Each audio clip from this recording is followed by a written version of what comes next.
Nerdtubers and geek viewers and all you fellow masters of the dark arts, Mr. Dark Phoenix is back with his fellow co-host Batman and Spider-Man to bring you guys another episode of Constantine. If this is the first time you're catching my channel, I do weekly Constantine reviews as well as theory videos that will be posted at a later time, so you definitely want to be subscribed because these next two theory videos are going to be off the hook, and I do not want to have you new guys not up to date. I don't want to keep you guys away from all the awesome, so like I said, please hit that subscribe button, and just so you also know, this is going to be a spoiler review, so if you haven't seen the episode, come back to me when you have. It's okay.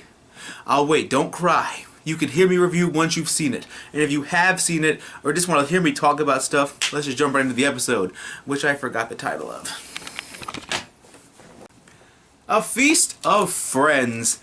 This episode's icky because it has bugs in it. Ugh. One friendly fact about me is that I can deal with blood, I can deal with gore, I can deal with lots of sick, sadistic things on television and in movies, but I hate bugs.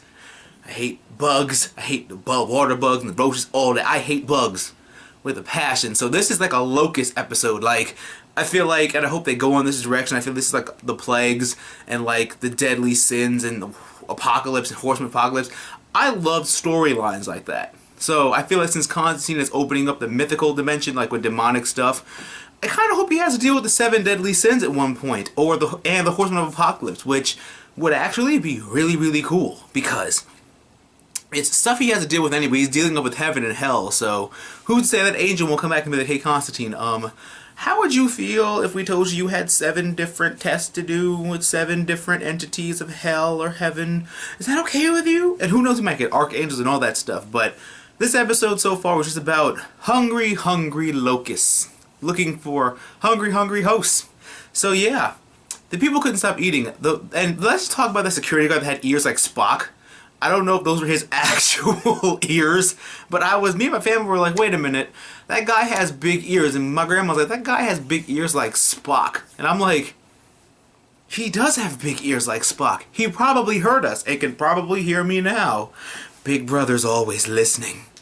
But all in all, this episode was a lot of fun. I mean, one of Constantine's old friends showed up, and it's just like, you know, you see Zed and you see him, and it's like, Zed's ride or die. We already know that. So it's like, we see somebody old who fell off the wagon, did the heroin and all that stuff, and it's like, interesting how worlds and universes collide, of one back in the day and one currently. But the biggest thing that I want to talk to you guys about, and if you guys have seen it, please comment down below. Watch it again, because when I saw this, I had to rewind it. Did anyone else catch the Raven reference? The Raven Easter egg. Call me crazy, you probably do. You've probably seen my theory videos and my hopeful attitude towards a lot of stuff that they deem impossible. But when they passed that thing with the birds inside, those were ravens. How Raven becomes Raven, or how she separates, is she can turn into a flock or a murder. A group of crows or ravens is called a murder. So she can become a flock or murder of ravens, and she can dissipate into that, and then they form and become her.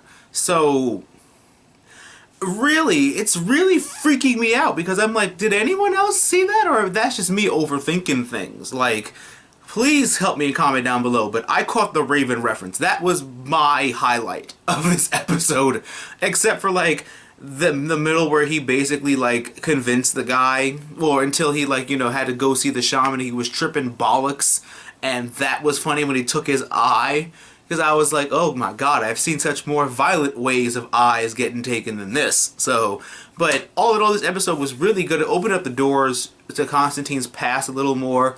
I hope they keep doing that. I hope they keep introducing more people from his past. I hope that we see somebody else. And this episode just proves that Zed is in it for the long haul, and that's really good. When he was like, if you don't like it, then you can go. That pause in their faces, I was really hoping. I was literally with my fingers crossed, like, please don't leave. Please don't leave. Please don't leave. We don't need this. We need you to be with somebody right now. So I'm really glad she's sticking by him and all of that. I'm glad that their friendship is evolving. And all of this episode is really great.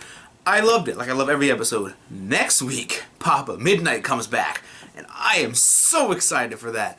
Lord knows where he kept his friend, probably in one of that in that hallway of endless rooms and doors, where he could literally walk on the set of any other show if he felt like it, but that's none of my business, and that's a video for another day. So, I hope you guys enjoyed the episode, because I did. I really did. I love what the series is doing. The one thing I would change, like I talked about last week, was just maybe change the time slot. Like, it's got a little bit mature content than your normal, like your Arrow or your Gotham or Agents of S.H.I.E.L.D. So I think it might keep that time slot, like, just because. Like, but I don't think it's hurting the ratings. I think the ratings are still doing good either way. So I think having it up there is good.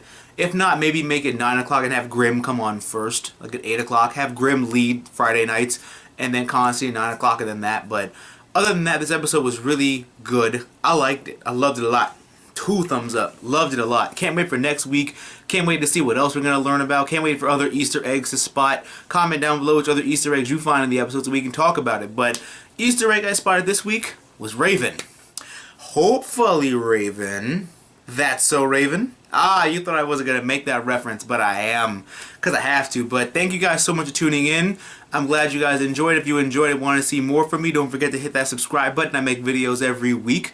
And don't forget to check out my social media links at the end of this video, as well as annotation videos for other playlists. And if you're going to be down there to follow my social media, check out my other links. I've got links to my review of the Arrow stuff. And confirm Captain America is going to wield Mjolnir in Age of Ultron. And all that good stuff. Great geeky weekly content you're all going to love. And I hope you guys do enjoy. But thank you guys so much. Let's all do a little geek out and enjoy your lives. I'll catch you guys tomorrow for the comic stand. And I'll catch you guys Monday for Gotham. So remember to geek out and enjoy your lives.